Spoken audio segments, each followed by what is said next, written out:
What's going on, guys? Welcome back to the channel. UFC 312, Plessis versus Strickland 2 is happening this weekend, and I will be going over the main card. Not the prelims, but the main card, starting at the bottom, working our way all the way up to the top, and this card starts with Jake Matthews versus Francisco Prado. So Jake Matthews, record of 27-6 overall, 6 wins by KO, 7 wins by submission. His recent fights, he had a unanimous decision win over Bill Rowe. He lost his fight before that to Michael Morales. Had a loss before that, unanimous decision to Matthew Semmelsberger. Before that, he won second round TKO versus Andre Fiallo. So his fighting style is all around. He relies mainly on his kickboxing and his striking. Striking accuracy is 50%. Striking distribution, 72% head, 16% body, 12% to the legs. He needs to target the body and legs more, I think, to stifle his opponents, because he is one of those guys that seems kind of like he's just going for the knockout, as opposed to wearing on his opponent and breaking his opponent down, taking out their legs, hitting them to the body to tire them out, that sort of thing. And then when you look at Francisco Prado, he's 12-2 overall, 6 wins by KO, 6 wins by submission, 9 first round finishes. So again, 9 out of his 14 fights are first round finishes. That lets you know this guy's coming after you, right? His most recent fights, he had a unanimous decision loss to Daniel Zellhuber. Before that, he had a first round KO TKO for Ottoman. Ottoman, isn't that one of those things that you put your feet on when you're sitting at the couch? I do believe it is, but it's probably Ottoman. Alzaitar. Before that, he had a unanimous decision loss to Jamie Malarkey. So he has lost 2 out of his last 3 fights. No takedown threat at all. 0% takedown accuracy. Striking accuracy, 41%. Striking distribution, 51% head, 21% body, 29% legs. So in this fight, I think both are primarily strikers. Prado has the higher leg strike percentage, which could slow Matthews down. Matthews has significantly more MMA experience, 27 fights versus 14 overall fights for Prado. Matthews has a stronger strength of schedule, 20 UFC fights versus 3 UFC fights for Prado. My prediction is going to be Jake Matthews winning by KO, TKO. I just can't pick a guy who has 3 UFC fights and hasn't faced the stiff top level competition against a guy who has 20 fights in the UFC facing the world's most elite competition.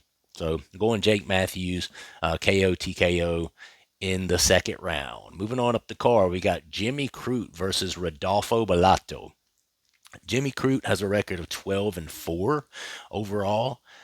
8 first round finishes, got 5 wins by KO, 4 by submission. His last fight was a loss by submission in round 2 to Alonzo Minifield. Prior to that, he had a draw with Minifield. KO TKO loss to Jamal Hill. Before that, a loss to Anthony Smith, which that's aged like milk. But that was back in 2021, to be fair, so this has been quite a few years ago. Concerns for him are inactivity. Jimmy Crute has not been in the octagon in about a year and a half, so it's potentially going to be some ring rust there for him. Obviously, he has some strengths as well. 58% takedown accuracy, 54% striking accuracy. Notable submission win over Paul Craig in 2018.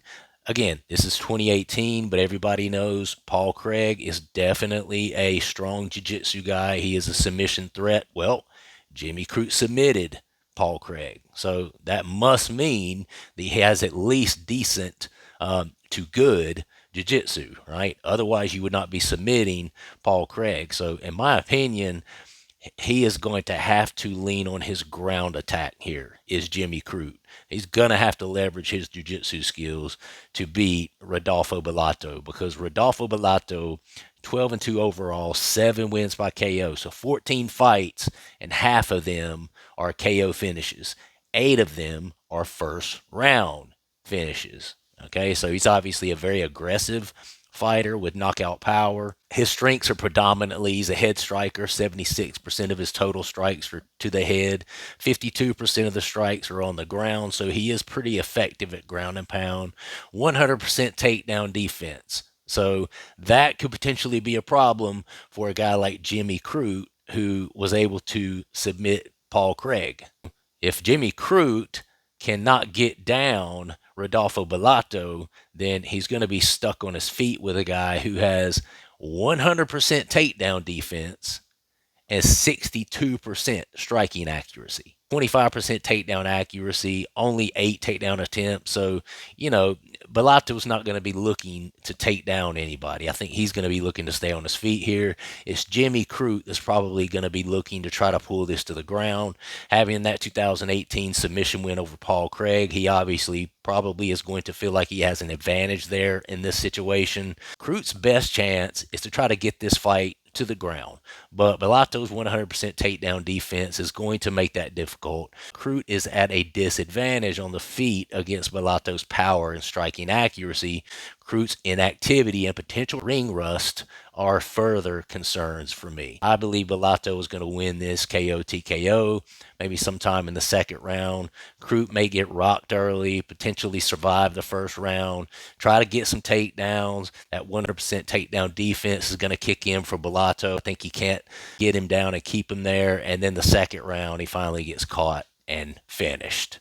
That's what I'm going with. So, moving on up the card, we have Justin Tafa. This is the heavyweight division against Talison Teixeira, the Giant. Talison Teixeira, 6'7" for that heavyweight division. He's right up there with Volkov. This is actually Talison Teixeira's. This would technically only be his second fight in the UFC. Technically, really his first, because his first one was off the Contender Series, where he ended it in KO. But this guy's undefeated. The UFC has him listed as 1-0. He's actually 7-0. He's fought some fights in the LFA and I think maybe another organization out there. But anyway, starting with Justin Tafa. 7-4, 7 wins by KO, 5 first round finishes. He's definitely a power puncher. He lost to Carl Williams by unanimous decision in his last fight. He beat Austin Lane, first round KO TKO. They actually fought twice. The first time it was a no contest. He defeated Parker Porter, first round KO TKO. Before that, defeated Harry Hunsucker, first round KO TKO. 55% striking accuracy, 0% takedown accuracy. What does that let you know about Justin Tafa? He's not trying to take your ass down. He's trying to keep it on the feet, right? Although I do see that possibly being something he may try to use here against a 6'7" giant who also has a good jab and knows how to use his reach pretty well. But I'm getting there. I'm going to talk about that. Again, 55% striking accuracy, 0% takedown accuracy, focuses on knockouts, 28% body punches. So Justin Tafa is pretty good about utilizing body shots. I think a good key for him, start to slow him down, start making him think about the fact that you're not going to stay on the end of his jab, and duck under, kind of go to the side and get a hold of him, bust him up and rough him up in the clinch a little bit, and he may have a chance of chopping down this giant.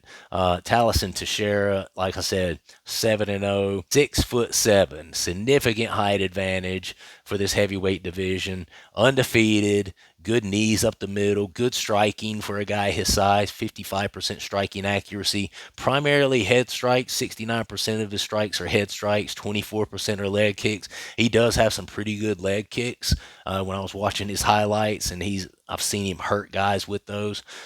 Limited UFC data available. To see a lot of his highlights, you kind of have to go look at him in LFA and his other fights. But there's a decent data set out there.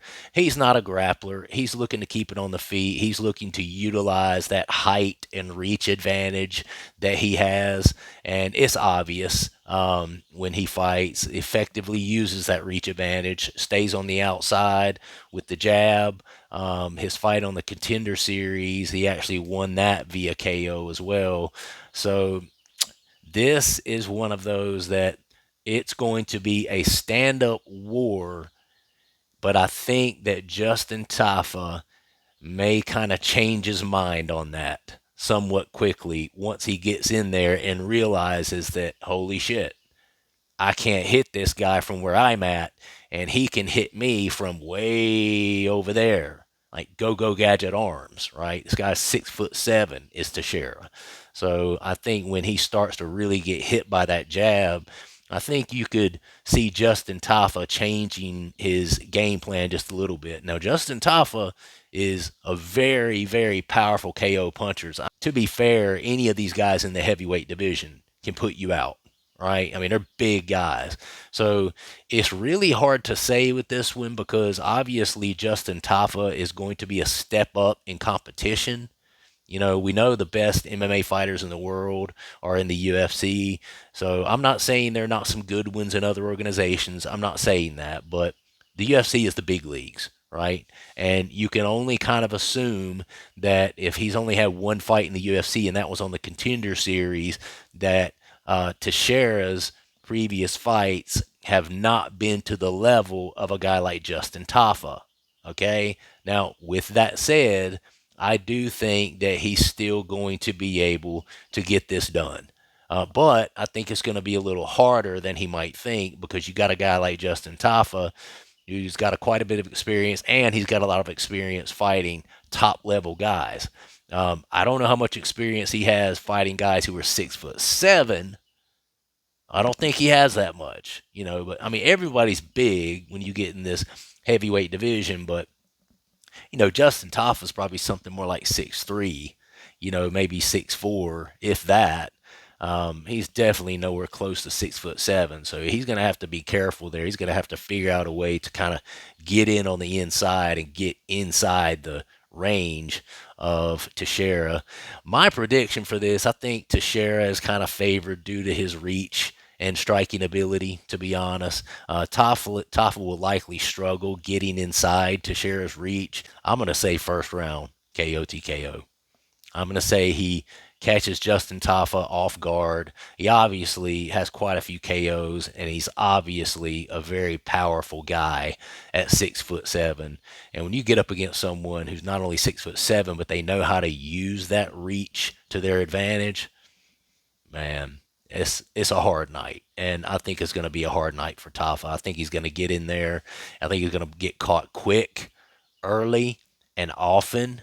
And I don't see it. I don't see it being like a one punch KO sort of thing. But I think he hits him with something that surprises Tafa, rocks him a little bit, and then I think he comes in and finishes him after that. He's definitely, this kid's got a really good killer instinct. So if he gets a guy hurt, he's not going to back off. Moving on up the card, the co-main event, Zhang Weili, current champion, versus Tatiana Suarez. This is for the strawweight title. Zhang Weili has a record of 25-3, a lot of experience in MMA, 11 KO finishes, 8 submissions. To be fair, for the women's strawweight division, 11 KO finishes is notable. Her recent wins, a unanimous decision win over Yan Xiaonan. Before that, unanimous decision win over Amanda Lemos. Before that, round 2 submission win over Carla Esparza. Thank God.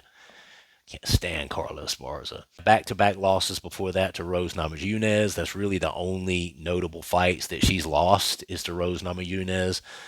Fighting styles primarily stand up, 59% strikes from standing, but she is capable of some ground and pound. 46% takedown accuracy, 53% striking accuracy, 15% significant strikes to the body. Her strengths, she's a very well-rounded fighter. It trains really, really hard, really, really good cardio, and she's pretty damn good and strong everywhere. The grappling, the clinch, striking, she's great in all areas. Now, moving down to Tatiana Suarez. She's 11-0, undefeated. Now, I'm pulling for her. She's a United States girl, okay? But when you look at these fighters that come in at 11 and 0, the first thing I look at is, okay, but who have they fought? And the thing about Tatiana Suarez, she is absolutely, most notably, a grappler and a jiu-jitsu girl. Okay, only 2 finishes by KO, 6 by submission. Has not fought in the UFC since August 2023. I'm not sure why that is. I mean, that's about a year and a half since she's been in the cage. Okay, and it takes less time than that, in my opinion, to develop ring rust. Her recent wins: submission round 2 over Jessica Andrade. Now listen, that's where right here you start talking about strength of schedule. Someone like Zhang Wei Li, who's been up against the top Rose Namajunas twice, and you got fighters like that on her record, where you look at Tatiana Suarez, and literally her best top opponent was Jessica Andrade. Now, listen, Jessica Andrade, she was the shit a few years back, and she's good, but she's not great. You know what I mean? Before that, Montana De La Rosa, listen, good fighter, but not, she's no Rose Namajunas, right? So I think when we look at Tatiana Suarez, what concerns me about her is she looks somewhat like a fish out of water if she can't get you down. And when I watched her highlights, it was about a 7-minute highlight video, and it was literally the whole thing: her clinching, her pushing girls up against the fence, her grabbing the body lock and tripping them up to the mat, her working her magic on the ground and in the clinch, right? She is a ground fighter. She is a grappler. Make no mistake. Because the couple of segments I did see where she was standing, striking, she's one of those where you can tell as she's throwing strikes, she's no striker. Literally, if you could read their minds, they literally would be saying that as they're striking. Okay, I'm doing this now so that I'm getting you focusing on this, so that as soon as you go, oh, for a second, and lift your arms up because I'm throwing a strike in your general direction, I'm going to duck up under you and get a body lock, and then I'm going to take you to the mat where I'm really planning to finish you, right? So, and that's what I see when I watch Tatiana Suarez fight. Um, Listen, she did beat Carla Esparza, thank God, TKO in the 3rd round. Um, But again, it's all groundwork for her.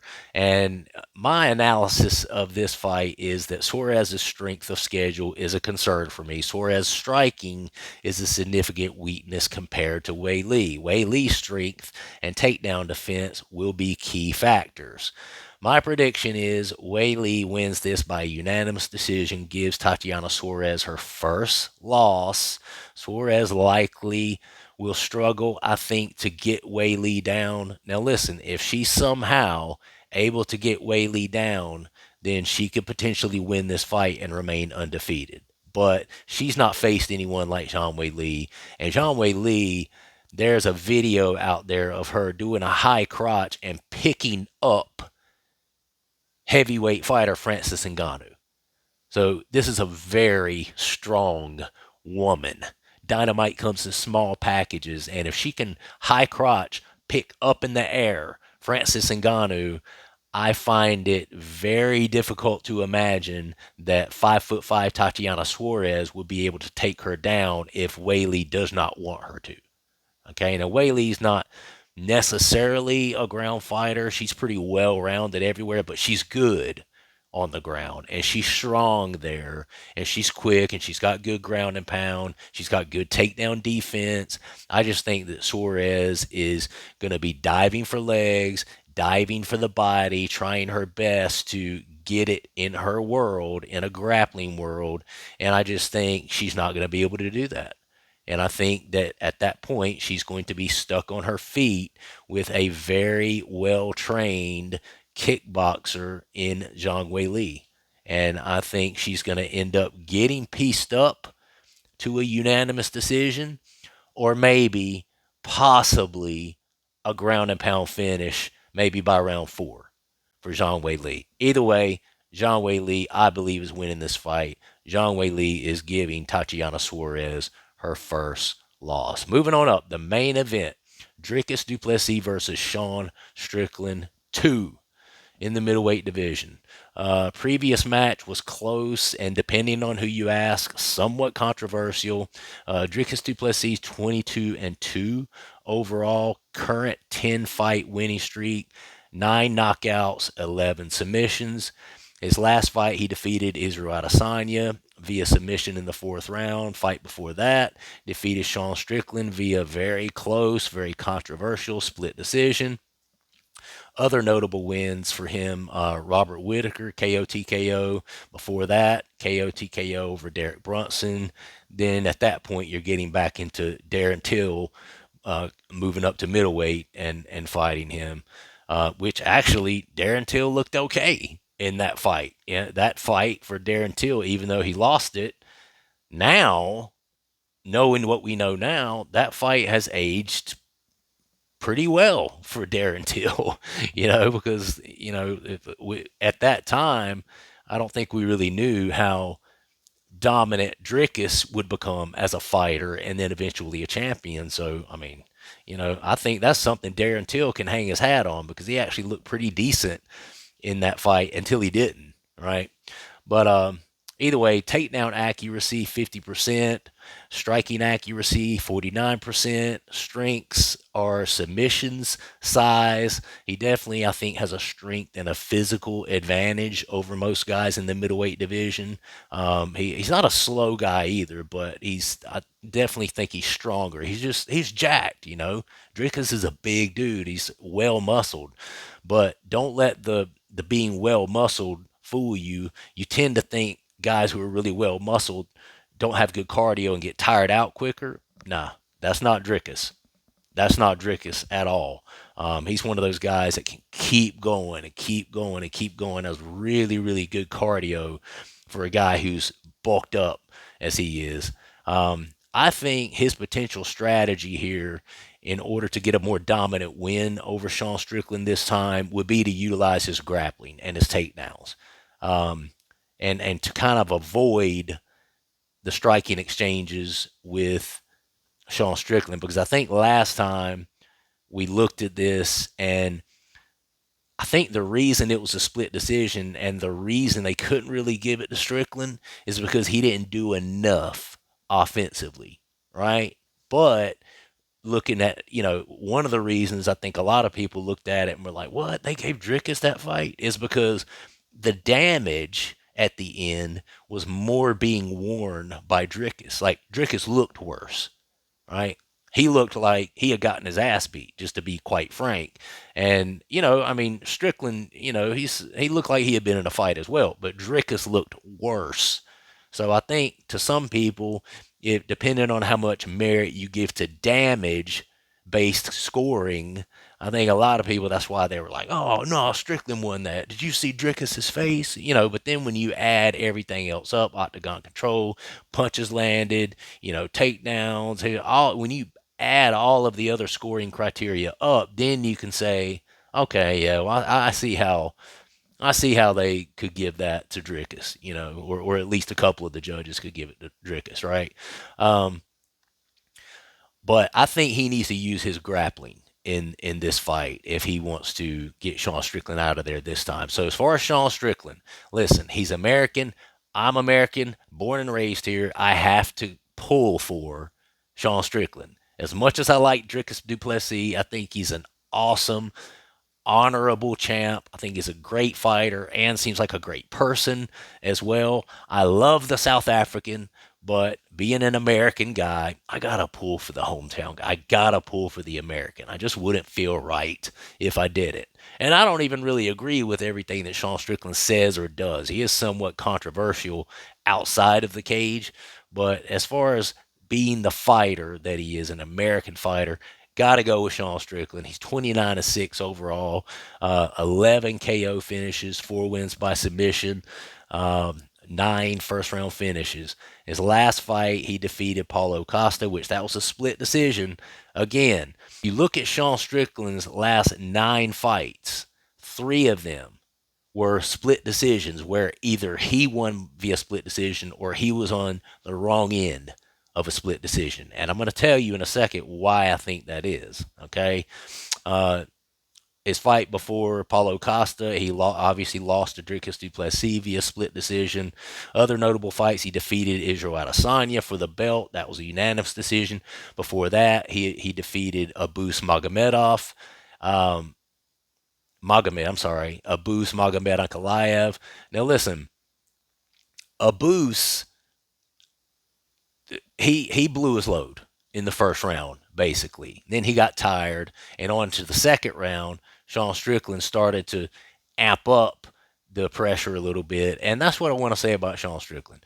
Sean Strickland is one of those guys that Philly shell boxing style that he uses in there. He has made that very, very effective for him, and he doesn't tend to take a lot of damage because of that. But there's that's a double-edged sword because he doesn't take a lot of damage, but because he doesn't put himself in the line of fire and he doesn't take a ton of risks in there, he also doesn't give a lot of damage sometimes. Now, don't get me wrong. He's got a great jab, and I mean, there's times where he busts dudes up with that. So he does, I mean, you look at the Dricus du Plessis fight again. Dricus looked like he'd had the hell beat out of him after that fight with Sean Strickland. So I'm not saying Strickland doesn't do any damage, but I'm saying as far as the way it looks to the judges and the people watching, a lot of times they're not even noticing how pinpoint that jab is. And,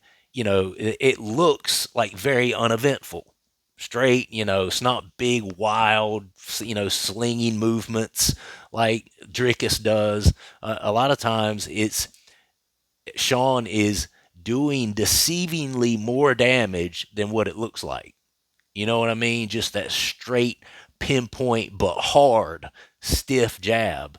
And you look at it and you're like, oh, it's just a jab, but damn, when you've taken 100 of them in a fight, it starts to show. It starts to wear on, and I think that's one of those things where Sean Strickland needs to be willing to put himself in the line of fire more. I think if he steps through after that teep kick or after that jab, I think if he steps on through, gets in the pocket, and throws a few 3-4 punch combinations, I think if he does that 4 to 5 different times in this fight, that would be enough to get him a win over Dricus du Plessis. I really believe that, and I think that he's a better striker, certainly better boxer than Dricus, and I think that if he is willing to believe in himself and believe now listen, there's always a risk to it. That's what this game's all about. It's risk versus reward, But Sean Strickland, I think, needs to weigh at this point. If he wants that belt back, he's going to have to be willing to take some of those risks by stepping through and into the pocket and then letting his hands go to get those extra couple of shots, potentially, possibly the kill shot. I think he's got good enough boxing, and his boxing is good enough to get the better of Dricus in those sort of inside close boxing exchanges. I do, and you're taking a risk. Dricus is a strong, talented dude, so if you get caught, it could potentially be you instead of him. I mean, you saw what Alex Pereira did to Sean Strickland, so there's always that risk there, but with great risk comes great reward. So he's going to have to take that risk, I think, if he wants to have any chance whatsoever of taking that belt off of Dricus. So I think that that's what each of these guys is going to have to do. I think Dricus, to win more definitively this time, I think is going to have to make it a little dirtier, make it a little uglier, grab a hold of Sean more, try to drag him down, try to implement his grappling and his clinch game a little more in this fight. And for Sean Strickland, he's just going to have to throw more offense. It's that simple. He's going to have to be willing to step through and into that pocket and try to get someone out of there. Sean Strickland, you never see him do that unless he's in a situation where he clearly has a guy hurt. Abus, when he beat Abus was completely gassed because he threw everything and the kitchen sink in the first round. So the second round rolled around. Sean was like, damn, this dude's a sitting duck. I mean, I'd be an idiot if I didn't go finish this guy. And he still, even seeing how exhausted Abus was, he still was very hesitant. You could see it. You could see the wheels turning in Sean Strickland's head. Like, I want to go in and finish this guy. I can tell he's exhausted, but what if he catches me with something and I lose, and then I'll get set back 2 or 3 fights? He always, in my opinion, has just fought way too cautious. And I think winning that belt off of Adesanya when people didn't really expect him to, on top of it, in some ways made it worse. And I think he's scared that he's going to go all in, take a little bit too much risk, and then he's going to end up getting knocked out and slept like he did in the Pereira fight. And then he's not going to get a chance to work his way back up to the title again. And I think he's going to have to let go of that fear just a little bit and be a little bit more active offensively. As far as strategy and stuff itself, I don't think there's a whole lot different he should really do, other than maybe instead of going straight on all the time, try to create some angles here and there. That's not really Sean's thing, but maybe when Dricus comes in a little bit too aggressive, create an angle to the side and try to catch him that way, hit the body a few times. There are some strategic things that he could do to give himself a better chance. But I think overall, strategy and technique, these guys at the top of the game, I mean, they pretty much got that stuff down pat. He just needs to be more active. He just needs to be more offensive, enough to where if it does go to a decision, the judges are looking and saying, okay, well, Sean had him in trouble a couple of times, or Sean stepped in there and really went after it a couple of times. And I think that in that first fight, that's what you didn't see by Sean.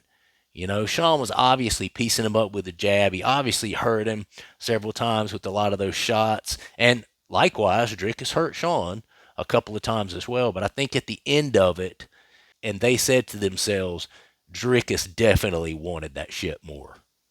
He definitely was going after it more. And a lot of times when everything else is pretty close to being the same, that's all those judges need, to kind of turn the tide or to turn the decision to go one way or the other. Well, this guy, obviously, he was fighting like he wanted that shit a lot more. And I think Sean Strickland needs to fight this time like he wants it a lot more, and that's just going to be being more active, right? So for Du Plessis, he needs to utilize the grappling and submissions if he wants to win this definitively. Sean Strickland just needs to increase his offense, throw more combinations, step into the pocket some, be willing to do that. But my prediction, guys, is Dricus Du Plessis is going to win this one, but by unanimous decision this time. I don't think he's going to be able to get Sean out of there and finish him because Sean is just so defensively responsible. Although Sean needs to make sure that he keeps that right arm up, because several times in that first fight, Dricus likes to throw these combinations and then end it with a left high kick. And there was a couple of times where he caught Sean Strickland with that. Luckily, his hand was kind of there to deflect it, but he needs to be on his P's and Q's with that, because I think that could be a finishing sequence for Dricus Du Plessis. He's really good at getting his hands going and get guys covering up and on their way out of the pocket. Because usually when guys back out of the pocket, they put their hands down as they're doing it, because it kind of helps you, throw yourself out of the way and sling yourself out of the way. And then he throws that high kick at the end that comes over the top. And he could potentially finish Sean with that if Sean's not careful. So he needs to make sure that when he's exiting the pocket, that he keeps that arm up there, so that he's not getting hit with that high kick. But yeah, I think Dricus is going to be able to beat Sean again and strikes when he can. But outside of that, making it ugly, making it dirty, getting inside, dragging Sean Strickland down, trying to drag him down, trying to get him to the mat, trying to clinch with him, all these things. And I think he'll win a little bit more decisively this time by unanimous decision, but I'm pulling for Sean. I'm pulling for Sean. But I hope you guys enjoyed the breakdown. I hope you enjoy the fights as well. And if you would, please do subscribe to the channel. Like the video, comment down below. Let me know who you think is going to take that main event specifically. And I will see you guys on the next vid. Thanks so much for watching. Peace.